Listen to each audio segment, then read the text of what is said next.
Joining us for this fifth video in the alkene reactions chapter, and here we want to kind of think about synthesis problems, and that because that's always a helpful way to summarize everything that we've learned about. And so let's think about these. Again, retrosynthetic analysis, right? About thinking backwards from the product. Okay, so thinking backwards from this, how do we make this alkene here? Well, I want you to notice how this seems to be a Hofmann elimination product.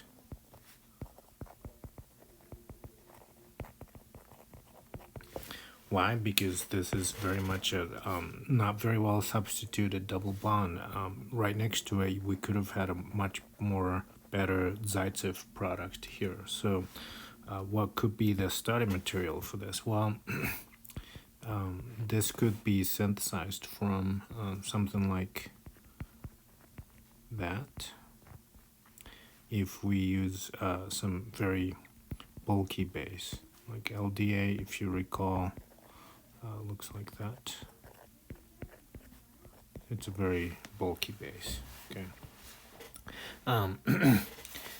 And now our task is to synthesize this. Now, how can we make this molecule? Now, that is seems to be a Markovnikov product because something nucleophilic is on a very substituted carbon.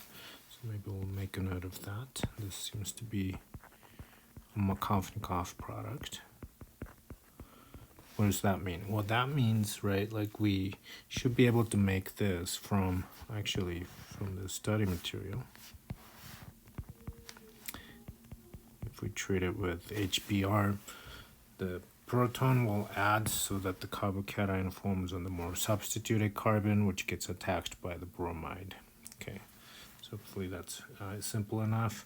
The next one's similar, but this is now a Zaitsev product of elimination, right? So how does that work? Well, this then could be formed from something like basically the same thing as before, except maybe to ensure Zaitsev product, we really don't want to use like a really bulky base, right? In fact, we could just do, if you use a really weak solvent like ethanol and heat it, we should be able to do E1 reaction. Okay, so this would be an E1 product. How do you make this? Again, once again, that's a Markovnikov product. So if you have something like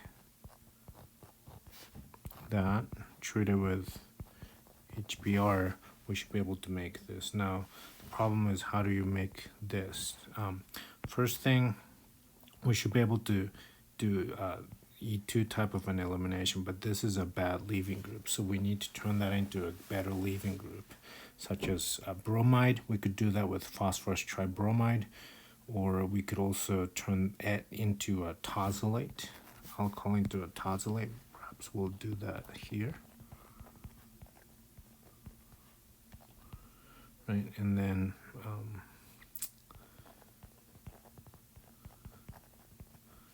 strong bulky base heat would ensure it would be an E2 reaction. Okay, now what about this diene here?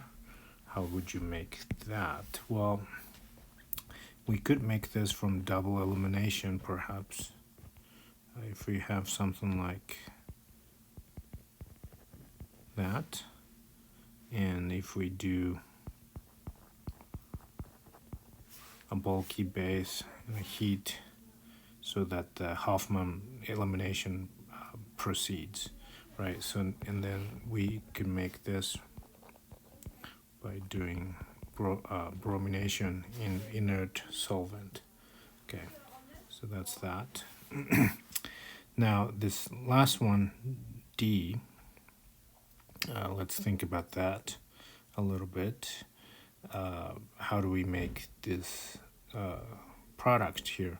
Well, I want you to notice, remember, we always start thinking from the target. The target has a alcohol on a very substituted carbon, and this is cyanide group, which is a good nucleophile on this other carbon in this stereochemistry. Now, one of the things we learned about in this chapter is the formation of bromohydrin, right? And bromohydrin would be formed so that the two functional groups here would be on the opposite side. Remember, it's an anti-addition. And in fact, if bromide is coming toward us, and if we treat that with cyanide, maybe in a good polar aprotic solvent, we should be able to make that cyanide product. Okay. Now, to make the bromohydrin product, remember that's just treatment of the corresponding alkene with bromine in water, right? Because you will get the enantiomer here as well. So it would be a racemic synthesis throughout, but yeah. Now, how do you make this product? Well, one of the things we could do is turn this into a good leaving group and then do Zaitsev elimination. So one of the things maybe we could do is perhaps once again turn that into tosylate and heat it in with a strong base. That should do it, right? Small base, that's good to Zaitsev product. Now this last one is a bit more involved, perhaps.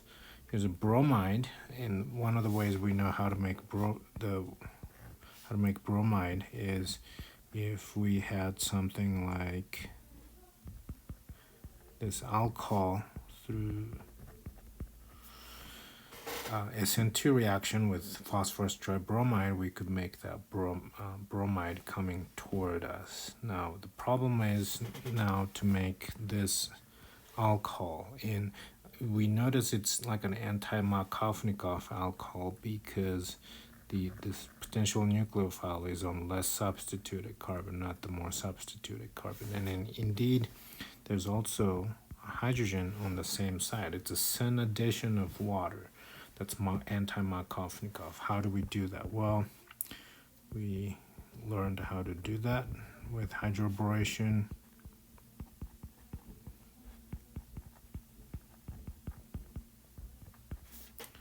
From the corresponding alkene. Right, remove this a bit.